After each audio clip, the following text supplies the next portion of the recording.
네, 우리 기도하심으로 피우다 시작하겠습니다. 하나님 감사합니다. 오늘도 말씀 앞으로 우리를 불러주시고 주의 말씀을 묵상하게 하시니 감사합니다. 오늘부터 특별히 에스라를 통하여서 하나님의 놀라운 구원의 경륜, 그 역사 속에서 우리가 말씀을 볼 수 있는 시각을 갖게 하시고 그 역사가 마치 예전에 위인전에 나오는 이야기가 아니라 오늘 나의 삶의 역사를 주관하시는 하나님을 알게 되고 깨닫게 되고 그 놀라운 하나님의 구원의 역사 가운데 우리가 기뻐하며 감격하며 나아가는 오늘 하루가 되게 하여 주시옵소서. 감사합니다. 예수님 이름으로 기도드립니다. 아멘. 네, 오늘 저희가 함께 살펴볼 말씀은 에스라 1장 1절에서 11절까지 말씀입니다. 에스라 1장 1절에서 11절까지 함께 읽겠습니다. 바사왕 고레스 원년에 여호와께서 예레미야의 입을 통하여 하신 말씀을 이루게 하시려고 바사왕 고레스의 마음을 감동시키심에 그가 온 나라에 공포도 하고 조서도 내려 이르되 바사왕 고레스는 말하노니 하늘의 하나님 여호와께서 세상 모든 나라를 내게 주셨고 나에게 명령하사 유다 예루살렘에 성전을 건축하라 하셨나니 이스라엘의 하나님은 참 신이시니라. 너희 중에 그의 백성된 자는 다 유다 예루살렘으로 올라가서 이스라엘의 하나님 여호와의 성전을 건축하라. 그는 예루살렘에 계신 하나님이시라. 그 남아있는 백성이 어느 곳에 머물러 살든지 그곳 사람들이 마땅히 은과 금과 그 밖의 물건과 짐승으로 도와주고 그 외에도 예루살렘에 세울 하나님의 성전을 위하여 예물을 기쁘게 드릴지니라 하였더라. 사로잡혀간 백성이 돌아오다 이에 유다와 베냐민 족장들과 제사장들과 레위 사람들과 그 마음이 하나님께 감동을 받고 올라가서 예루살렘에 여호와의 성전을 건축하고자 하는 자가 다 일어나니 그 사면을 사람들이 은 그릇과 금과 물품들과 짐승과 보물로 돕고 그 외에도 예물을 기쁘게 드렸더라. 고레스 왕이 또 여호와의 성전 그릇을 꺼내니 옛적에 느부갓네살이 예루살렘에서 옮겨다가 자기 신들의 신당에 두었던 것이라. 바사왕 고레스가 창고지기 미드르닷에게 명령하여 그 그릇들을 꺼내어 세워서 유다 총독 세스바살에게 넘겨주니 그 수는 금접시가 30개요 은접시가 1000개요 칼이 29개요 금대접이 30개요 그보다 못한 은대접이 410개요 그 밖에 그릇이 1000개니 금, 은, 그릇 모두 5400개라. 사로잡힌 자를 바벨론에서 예루살렘으로 데리고 갈 때에 세스바살이 그 그릇들을 다 가지고 갔더라. 아멘. 네, 오늘부터 저희가 살펴볼 말씀은 이제 에스라 말씀입니다. 그러니까 오늘은 그 에스라의 첫날이니까 본문도 본문이고 그 에스라 전체 배경에 대해서 한번 간략하게 한번 살펴보겠습니다. 우리가 그 이스라엘의 역사를 한번 쭉 되짚어보면 뭐 아담으로부터 시작해서 이제 어쨌든 아브라함에 이르기까지 아브라함부터 우리가 이제 족장 시대라고 말하죠. 아브라함의 가계를 통해서 이루었던 그 족장 시대가 이제 요셉 시대를 끝으로 애굽에 들어가게 되고 그 애굽에선 큰 민족을 이루게 됩니다. 그리고 그 애굽에서 사사기를 거치면서 한 민족을 이루고 그 민족이 이제 사무엘이라는 왕을 시작으로부터 왕정 시대가 열리죠. 그래서 이제 그 한 가계로 시작해서 한 사람으로부터 시작해서 아브라함의 한 가계를 이루시고 그 한 가계가 한 민족이 되고 그 민족이 한 국가를 이루는 왕정 시대의 국가가 됩니다. 근데 그 열왕기 시대와 역대기를 지나면서 이스라엘이 수없이 하나님을 떠나고 하나님을 배신하고 하나님께 범죄하고 또 수많은 선지자들을 통하여서 하나님께서 경고하시죠. 그러나 이스라엘은 결국 돌아오지 않고 그 수많은 선지자들의 예언처럼 이제 남유다까지 완전히 바벨론에 의해 멸망하게 되고 그로 인해서 왕국 시대가 끝이 나죠. 그러니까 왕국으로서의 이스라엘은 이제 바벨론에 완전히 포로가 되므로 이제 완전 끝이 멸망이 됩니다. 그리고 오늘 본문은 왕국으로서의 이스라엘은 멸망하였지만 민족으로서의 이스라엘은 멸망하지 않고 보존시키시는 그 하나님의 놀라운 섭리와 또 하나님이 약속하셨던 그 일을 이루시는 신실하심, 그것이 이제 잘 드러나는 우리가 소위 포로 귀한 시대라고 말하는 이 포로 귀한 시대를 기록하고 있는 책이 바로 에스라죠. 이 에스라는 그 사람 이름입니다. 그래서 학사 겸 제사장 이었다고 하는데요. 뭐 논란의 여지가 조금 있지만 그래도 아직 많은 사람들이 그 뭐죠? 역대기사 그 역대기를 저자를 에스라로 보고 있습니다. 뭐 어쨌든 그 에스라는 저자의 이름을 따라서 BC 539년 제1차 포로 귀환부터 BC 444년 3차 포로 귀환 직전까지 이스라엘의 역사, 곧 그 제2 예루살렘 성전 건축과 이스라엘의 신앙 개혁을 중심으로 한 이스라엘의 회복과 재건의 과정을 다루고 있는 그러한 내용이 바로 우리가 이제부터 살펴볼 에스라입니다. 이제 특별히 이 에스라는 그 히브리 원전이나 70인역을 살펴보면 에스라와 느헤미야가 한 권입니다. 각각 두 권으로 나눠져 있는 게 아니라 한 권인데 원전에 이 두 책이 묶어져 있는 이유는 이 두 책이 거의 같은 시대적 배경의 내용으로 연대기적으로 이어지는 내용이죠. 게다가 그 내용과 구조와 패턴과 주제와 관심사가 그냥 한 권처럼 놀라운 통일성을 갖고 있기 때문에 이제 히브리 원전에는 에스라와 느헤미야가 한 권으로 이루어져 있습니다. 그런데 라틴어 성경 그 벌게이트부터 저자에 따라서 에스라 따로 느헤미야 따로 이렇게 구별해 있고 저희가 보고 있는 개역개정도 그에 따라 벌게이트에 따라 나누어져 있죠. 어쨌든 이 느헤미야와 이 에스라가 연결된 말씀이구나. 그리고 이것이 같은 역사적 배경으로 연결되어 있고 같은 주제를 갖고 있구나. 이제 이것을 우리가 볼 수 있게 됩니다. BC 이제 722년에 북이스라엘을 정복한 아수르. 그러니까 이 아수르부터 시작했죠.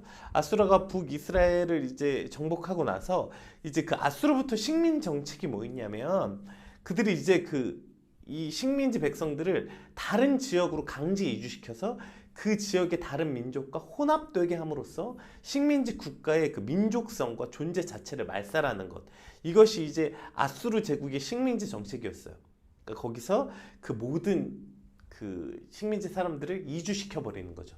그리고 다른 민족과 섞여서 민족성 자체를 말살하는 이러한 그 식민지 정책을 가졌고, 그리고 이제 그 아수르를 무너뜨리고 근동의 새로운 패자가 된 바벨론은 그렇게 해서 이제 그 아수르에 정복했던 것뿐 아니라 남유다까지 전부 바벨론에게 망하게 되죠. 그런데 바벨론도 그 아수르와 그 똑같은 정책을 가지고 있었어요. 그래서 바벨론 침공에서 1차 포로 BC 605년에 처음 바벨론 침공을 당해서 1차 포로로 잡혀간 이래로 BC 586년까지 예루살렘이 함락돼서 완전히 멸망하기 전까지 3차에 걸쳐서 이스라엘 백성도 바벨론으로 끌려가는 것입니다. 아까 말했던 아수르 제국의 식민 정책이 바벨론에도 그대로 이어져 오기 때문에 그 멸망시킨 식민지 민족을 다 끌고 갔어요. 그래서 자신이 점령한 다른 지역에 섞여 살게 하고 다른 민족과 결혼시킴으로 그 민족성 자체를 말살시키는, 어쨌든 그러한 그 아수르부터 시작됐던 식민지 지배 정책이 바벨론에게도 그렇게 이루어졌고, 그래서 바벨론에 의해서 이스라엘이 제3차에 걸쳐서 끌려간 거죠.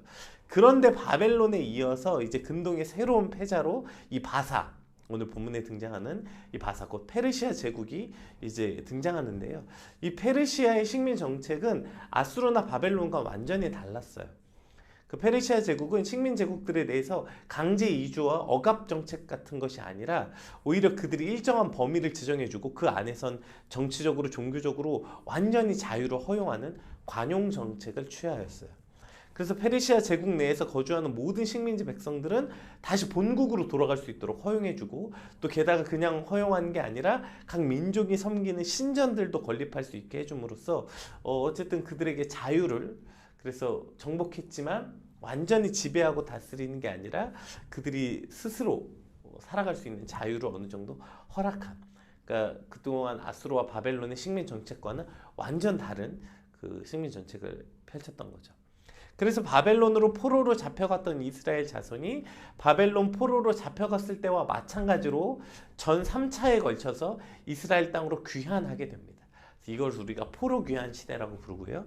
그리고 이제 1차 포로 귀환이 오늘 본문의 이제 배경이 되는 그 고레스 칙령이라고 말하는 이 고레스 칙령으로부터 시작이 되죠. 1절을 한번 살펴보겠습니다. 오늘 본문의 그 첫 번째 배경이 되는 고레스 칙령. 바사왕 고레스 원년에 여호와께서 예레미야의 입을 통하여 하신 말씀을 이루게 하시려고 바사왕 고레스의 마음을 감동시킴에 그가 온 나라에 공포하고 조서도 내려 이르되 이렇게 시작됩니다. 오늘 그러니까 고레스를 바사 왕으로 소개하고 있는데요. 세계사에서 이 페르시아라고 표기되는 이 바사의 역사가 드러낸 건 그 BC 2000년경이었어요. 그러나 이것이 하나의 제국을 이루어서 중근동 역사를 주도한 것은 오늘 본문에 나오는 고레스 2세. 그러니까 BC 539년부터 이 시대가 시작된 거죠. 그러니까 고레스는 원래 그 페르시아 동부에 위치한 그 안산이라는 작은 소국 출신이었는데요. 근데 그가 이제 그 아버지를 위해서 왕위에 오르면서 페르시아 민족 통합을 이제 하게 되고 페르시아 전체의 통치자가 되죠. 그로부터 9년 이후에 그 BC 555년경부터 그가 메대까지 통합하게 되면서 점점 서쪽으로는 라디아, 동쪽으로는 파르티아를 병합하고 나중에 이제 1953년에는 BC 539년에는 바벨론 제국까지 병합함으로써 이제 바사 제국을 건설하게 되죠. 그래서 이제 오늘 바사왕 고레스 원년에라고 말하는 것은 이제 남유다를 멸망시켰던 바벨론 제국이 그 느부갓네살 왕 사망 이후에 이제 페르시아와의 전쟁을 통해서 고레스에게 패하게 되고 그 페르시아 제국이 성립된 그 시점을 고레스 원년이라고 말하는 것입니다. 그래서 이제 페르시아 왕으로 즉위해서 이제 그가 포로 귀환 칙령을 내리는 고해를 이제 말하고 있는 것입니다. 어쨌든 이렇게 바벨론과의 전쟁을 이끈 페르시아 왕 고레스가 그 바벨론으로 강제 이주시켰던 타 민족들의 백성을 본토로 돌려보내고 그 피식민 지배 국가들을 그 자치를 허용하는 지방자치제처럼 자치를 허용하는 정책을 실행한 그 배경을 이제 시작하고 있는데요.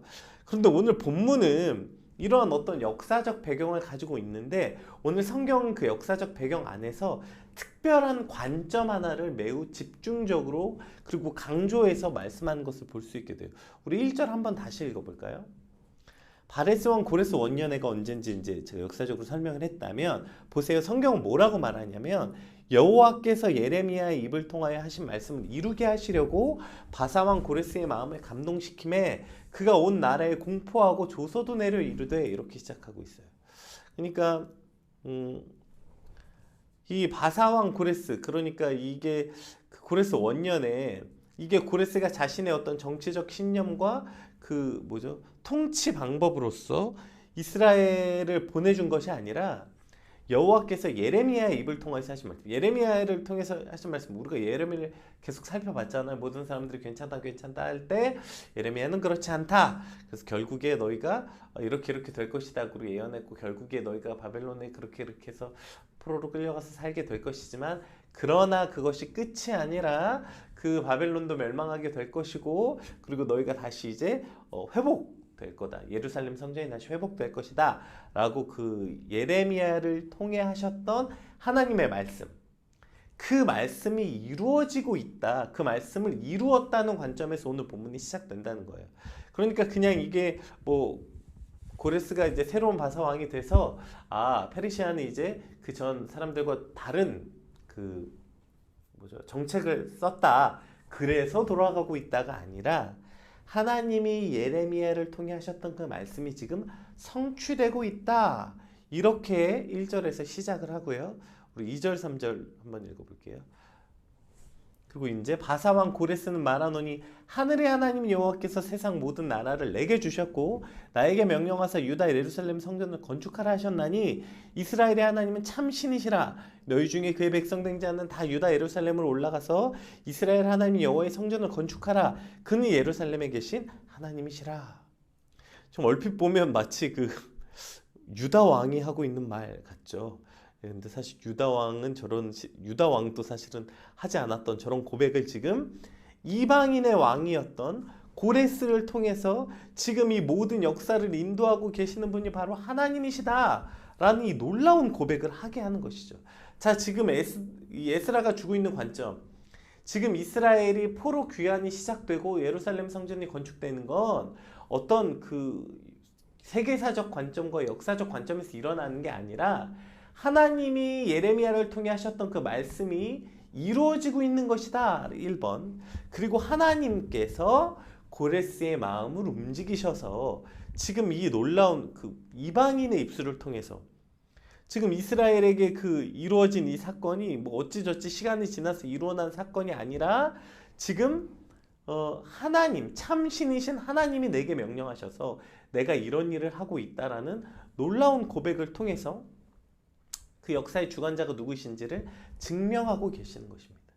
그러니까 그것이 완전 이방인의 왕의 입술을 통해서 하나님께서 지금 이와 같은 말씀을 선포하게 하심으로써 이 모든 역사의 주인이 바로 하나님이시라는 것을 지금 밝히고 계시는 거죠.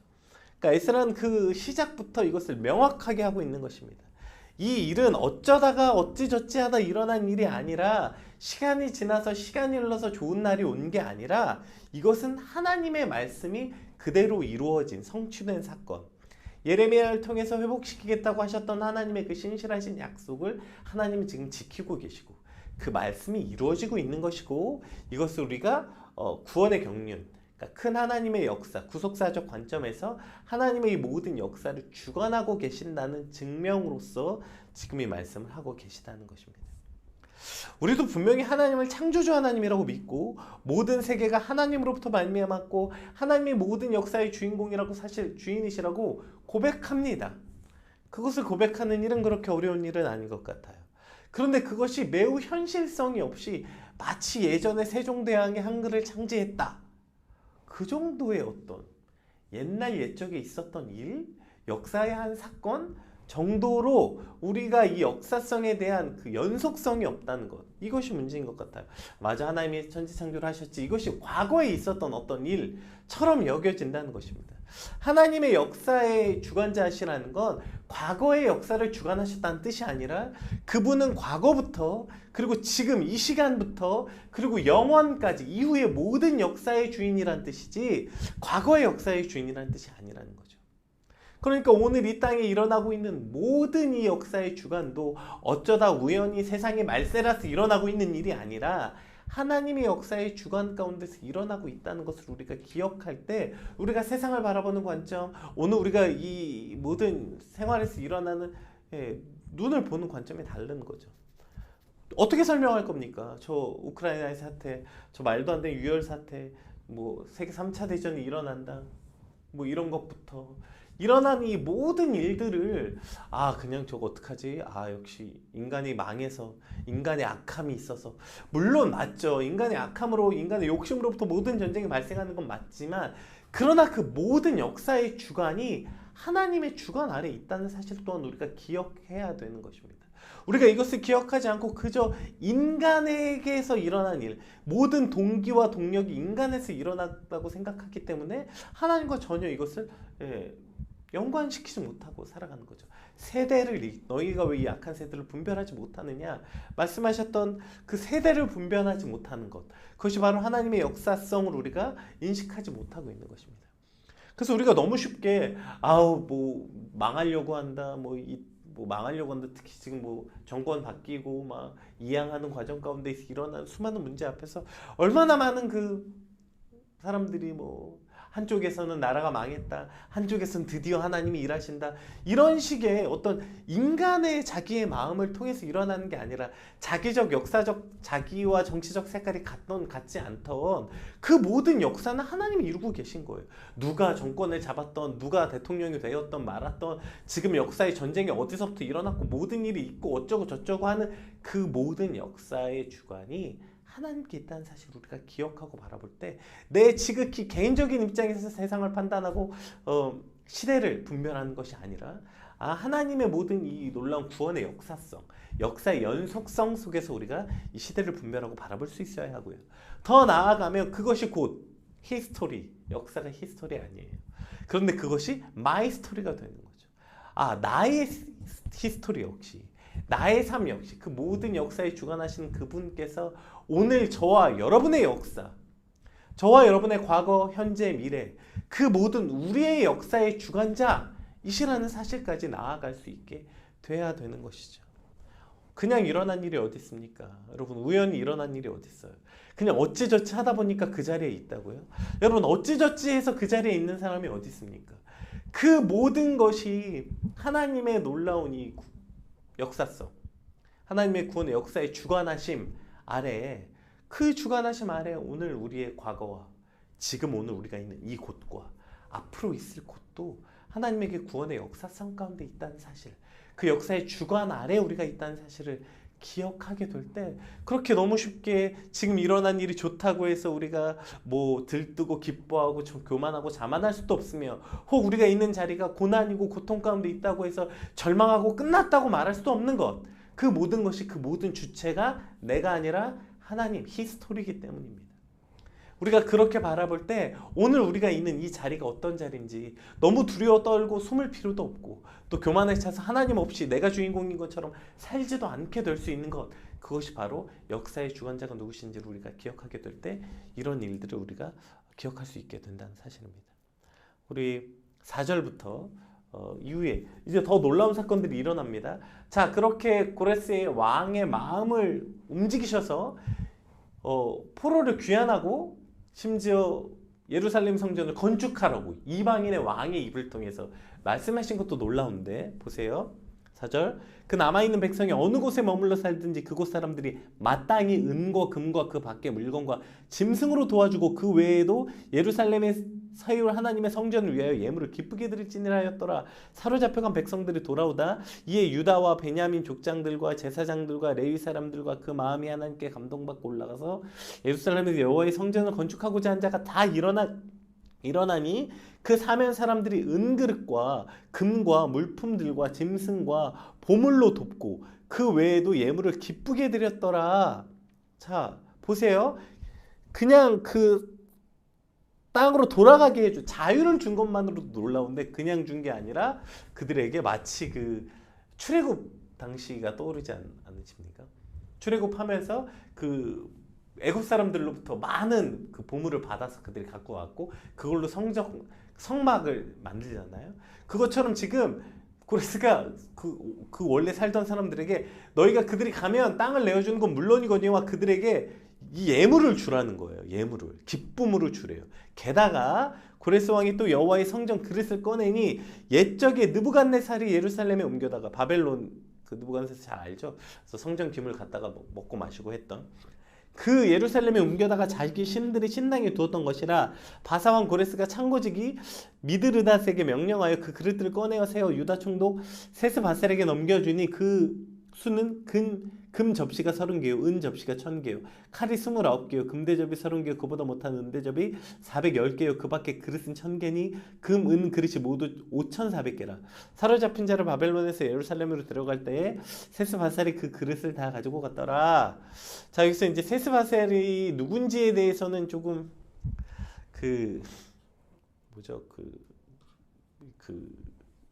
누군지에 대해서는 좀 가불방론이 있어요. 어쨌든 뭐 지금 시간이 없어서 뭐 거기까지는 나중에 보고요. 어쨌든 자, 하나님께서 이스라엘을 돌려보내시고 예루살렘으로 다시 돌아가게 하신 것도 놀라운데, 그냥 돌아가게 하신 것이 아니라 그들에게 많은 예물을 받아서, 보물을 받아서 돌아가게 하셨고, 심지어 그들이 예루살렘 성전을 세울 때 만들었던 그 솔로몬 성전 때 만들었던 그 많은 성전 기물들도 다시 꺼내서 돌려받게 되는 이 놀라운 일을 하나님께서 하셨다는 것이죠. 이것이 바로 하나님의 역사를 이루시는 거예요. 하나님께서 너희가 회복을 명하게 된다. 우리가 그냥 회복을 명하게 됐다. 그래, 이 고통에서 벗어나서 우리나라로 돌아가는 것만으로도 사실 우리는 이미 충분한 은혜라고 생각하는데, 하나님의 은혜는 늘 우리가 생각했던 그 은혜보다 훨씬 더한 것들을 주시는 것 같아요. 훨씬 더한 은혜를 주신다고요. 그냥 돌아가는 게 아니라 그곳에서 그들에게 기쁨으로, 생각해보세요. 그들이 그냥 기쁨으로 오케이 다시 예루살렘으로 오는 거 우리가 인정할게, 받아줄게 정도가 아니라, 그냥 그것도 놀라운데 그들에게 재물을 주래요. 그것도 그냥 주는 게 아니라 기쁨으로 주래요. 그랬더니 정말 그들이 기쁨으로 줬대요. 이게 얼마나 놀라운 일입니까? 자기 재물을 그 사람들에게 여러분 기쁨을 준다는 게 이게 인간적인 역사적 관점으로 가능한 거예요? 불가능한 거예요. 이건 그냥 하나님이 하셨기 때문에 가능한 거죠. 게다가 그냥 들어간 게 아니라 그들의 수치의 그 상징이었던 성전 기물도 다시 받아서 돌아가게 하는 그 완전한 회복을 명령하신 그 하나님의 놀라운 은혜를 보게 되는 것이죠. 하나님은 그냥 그렇게 째째하고 쫀쫀하게 오케이 너희 다시 자유 줄게 정도가 아니라 그들에게 풍성하게 채우셔서 풍성한 것들을 가지고 돌아가서 이것을로 성전을 다시 건축할 수 있게 하는 하나님의 놀라운 어떤 구원의 섭리를 보게 되는 것 또한 하나님이 구원의 역사를 이루시는 방법이 이와 같다는 거죠. 생각해 보세요. 이스라엘 백성들이 거기서 독립운동하고 네? 자기들이 막 온갖 어떤 방법들을 동원하고 유엔에 청원하고 전 세계 여론을 움직이고 어찌저찌 해가지고 여러분 돌아갔다 자유를 얻었다 칩시다. 그렇게 얻었다고 했을 때 여러분 이런 일이 일어났겠습니까? 그들이 그 민족들에게 예물을 받아가고 빼앗겼던 성전 기물을 다 돌려받고 이런 일들이 일어났겠어요? 그러니까 우리는 자꾸 우리가 길을 쓰고 이 역사의 주인공이 되려고 할 때 자꾸 내 뜻대로 이 역사를 움직이고자 할 때 우리가 하려고 할 땐 길을 써도 안 되는 거예요. 그러나 하나님의 때에 하나님이 하시겠다고 하면 이 일이 너무나도 자연스럽게 풍성하게 이루어지는 것을 볼 수 있게 되는 것입니다. 그러니 자꾸 내 역사의 주인공을 나라고 생각해서 자꾸 내 역사의 주님 주세요, 채워주세요. 아무리 여러분 우리 인생을 한번 돌아보세요. 내가 아무리 달라고 하고 내가 아무리 필요하다고 때를 쓰고 길을 쓰고 그거 갖겠다고 노력한다 한들 이루어졌냐고요. 그게 이루어졌겠냐고요. 그런데 하나님의 때가 되고 하나님의 역사의 주관이시고 하나님이 내 인생의 주관자이심을 믿고 우리가 전적으로 나아가기 시작할 때 하나님이 내 인생의 역사를 주관하기 시작하실 때 내가 생각하지도 못한 그 놀랍고 풍성한 일들을 이루시는 것들을 우리가 우리 삶 속에서 얼마나 수많이 보게 됩니까? 오늘 우리의 삶도 마찬가지인 것 같아요. 여러분 하나님의 역사의 주관이심을 믿으십니까? 그렇다면 그분이 오늘 저와 여러분의 삶의 주관자이심을 믿는다는 건 그분이 내 인생 모든 삶을 주관하기 시작하실 때 그렇게 우리가 전전긍긍하고 주님 저 이것도 없고요 저것도 없고요 이제 제 미래는 어떡하고요 제 앞날은 어떡하고요 돈도 없고요 먹고 살 길도 없고요 직장도 없고 어쩌고 저쩌고요 그렇게 수없는 압박과 어떤 그 압박 속에서 내가 그걸 이루겠다고 길을 쓰고 해도 그 안 되던 그 모든 일들이 하나님의 주관을 인정하시고 그냥 하나님께 맡겨드리게 될 때 하나님의 뜻대로 그것들이 이루어진다는 거예요. 그러니까 여기서 하나님께 맡겨드리면 하나님의 당신의 소원을 이루어준다는 뜻이 아니라 내가 하려고 길을 써도 안 되는 그 일들이 내가 그 모든 역사의 그 핸들링 할 수 있다는 착각 속에서 손을 놓고 그 주관자 앞에 그저 엎드리고 하나님이 이루신 일을 볼 때 너희는 나 가만히 있어 주가 하신 그 일을 보라 그 명령 앞에 순종해서 네 주님 그저 나는 오늘 하루 하나님의 뜻에 순종하면서 살겠습니다 라고 하나님의 역사의 주관을 내가 함께 목격하겠습니다. 믿음으로 바라보겠습니다. 그렇게 하게 될 때 하나님이 이루시는 그 놀라운 일들을 우리가 볼 수 있게 되는 것이죠.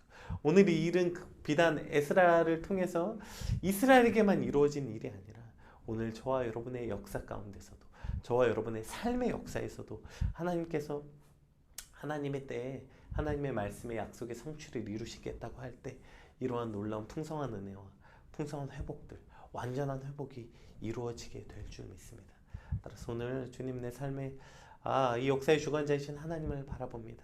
내 눈을 열어서 지극히 내 개인적 관점으로 세상을 바라보는 그 좁디 좁은 눈이 아니라 이 구원의 역사성과 하나님의 연속성 가운데서 세상을 바라보게 하시고 그것이 내 인생도 나의 삶도 그렇게 바라봐서 그냥 맨날 일희일비하고 이거 없어서 전전긍긍 저거 없어서 전전긍긍 오늘 먹을 거 없어서 전전긍긍이 아니라 그 일을 이루시는 하나님을 보고 높고 멀리 그 구원의 역사성 가운데서도 내 인생을 바라볼 수 있는 믿음을 주시옵소서. 우리 같이 받은 말씀 놓고 함께 같이 기도하겠습니다. 기도합시다.